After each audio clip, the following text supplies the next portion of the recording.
본인 명의 카드를 쓰시는 분들 이제부터 서명할 때 주의하셔야 합니다. 지금 법정 최고금리가 20% 수준인데 거기에 육박할 정도로 금리가 높아서 잘못 사용했다가는 감당하지 못할 빚이 생길 수도 있습니다. 시니어 정부의 모든 것 걱정 마옴바 첫째 아들입니다. 현금이 사라지는 추세에서 대한민국 전 국민 거의 모두가 신용카드나 체크카드를 쓰고 있는데요. 본인 명의 카드를 쓰시는 분들 이제부터 서명할 때 주의하셔야 합니다. 서명을 반드시 해야 하는 부분이 있는가 하면 서명을 할 때 정말 조심하셔야 하는 부분이 있습니다. 오늘은 본인 명의 카드와 서명에 대한 이야기를 한번 전해드리고자 하는데요. 오늘 영상 꼭 끝까지 시청하셔서 놓치는 내용 없으셨으면 좋겠습니다. 그러면 오늘의 걱정 마옴바 엄빠님들의 구독, 좋아요와 함께 지금 시작합니다.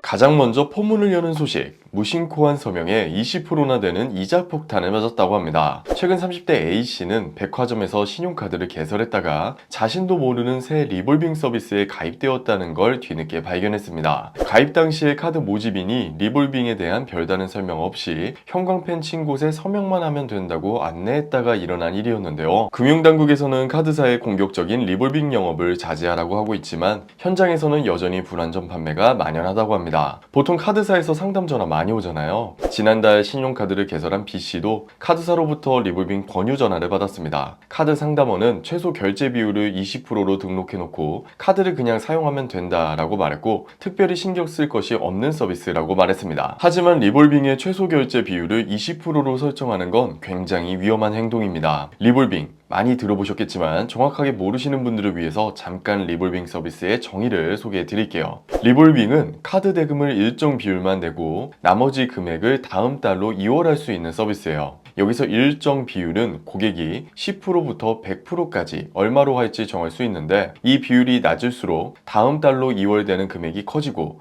나중에 갚아야 할 금액도 커집니다. 예를 들면 최소 결제 비율을 20%로 정해놨다고 해볼게요. 그러면 카드값의 20%만 당월에 결제되고 80%는 다음 달로 넘어가는 거죠. 그런데 여기서 주의할 사항이 있습니다. 다음 달로 미룬 결제 금액에는 어마어마한 이자가 붙는다는 건데요. 지금 법정 최고금리가 20% 수준인데 거기에 육박할 정도로 금리가 높아서 잘못 사용했다가는 감당하지 못할 빚이 생길 수도 있습니다. 여신금융협회에 따르면 지난달 9개 카드사가 고객에게 적용한 리볼빙 금리는 평균 15에서 18% 수준이었고요. 특히 리볼빙을 자주 이용하는 신용점수 700점 이하 고객은 17에서 19% 수준의 높은 금리가 적용됐다고 합니다. 이렇게 고위험 상품인 만큼 리볼빙을 권유할 땐 충분한 설명 의무를 다해야 합니다. 리볼빙의 위험성을 예시와 함께 설명해야 함은 물론 설명서와 함께 주요 내용을 인지시켜줘야 하는데요. 대표적으로 리볼빙은 신용카드 신규 발급에 필요한 필수 조건이 아니라는 점, 리볼빙을 이용하면 신용점수가 하락할 수 있다는 점, 그리고 리볼빙을 이용하면 갚아야 하는 결제 대금이 이자 때문에 계속 늘어날 수 있다는 점들이 포함됩니다. 그래서 혹시나 신용카드를 추가로 만드실 때 반드시 리볼빙 서비스 부분에 무심코 서명을 하시는 일은 없으셔야겠습니다. 지금까지는 서명할 때 조심해야 하는 상황에 대해 설명드렸다면 이제부터는 반드시 서명을 해야 하는 부분에 대해 말씀드리겠습니다. 지금 우리 엄빠님들이 보유하고 계신 카드들 모두 뒷면을 확인해 보시고 혹시 서명이 되지 않았다면 빠르게 서명하셔야 합니다. 사례를 하나 소개해 드릴게요. 40대 C씨는 최근 지갑을 분실한 뒤 황당한 연락을 받게 됩니다. 잃어버린 신용카드로 270만 원이 결제됐으니 해당 금액을 내야 한다는 거였죠. 그런데 알고 보니 C씨가 카드를 잃어버린 당일 카드 분실 신고를 하는 사이에 누군가 270만 원을 결제한 것으로 드러났습니다. 본인 카드가 불법 사용된 사실을 확인하고 곧장 경찰에 신고했는데요. 이 상황에서 신용카드를 잃어버리고 분실 신고를 한 뒤 60일 이전까지 발생한 부정사용 금액은 보상 청구가 가능하다고 합니다. 그런데 신용카드 뒷면 서명란에 서명이 없다면 이야기는 달라집니다. 카드에 서명이 되지 않았다면 부정사용 금액이 발생해도 카드사에 따라 피해 금액의 50%만 보상받을 수 있거나 보상을 아예 못 받을 수도 있기 때문입니다. 카드 뒷면의 서명은 카드 소유자가 카드 사용자와 동일하다는 것을 증명하는 수단입니다. 신용카드 개인회원 표준 약관에 따르면 카드 소유자는 상품을 구매하거나 서비스를 제공받고자 할 때 매출표의 카드상의 서명과 동일한 서명을 해야 한다고 규정하고 있습니다. 따라서 결제 시 카드에 기재한 서명과 다르게 했거나 제대로 된 서명을 했더라도 카드 뒷면에 서명이 없으면 카드 소유자와 사용자가 일치한다는 근거가 없어져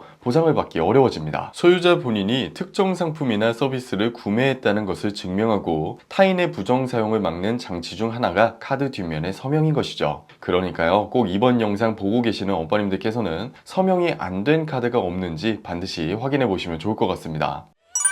오늘 준비한 내용은 여기까지입니다. 이번 영상이 도움이 되셨다면 구독, 좋아요, 알림 설정도 잊지 말고 한 번씩 눌러주시면 감사하겠습니다. 그럼 다음 영상에서 뵐게요. 감사합니다.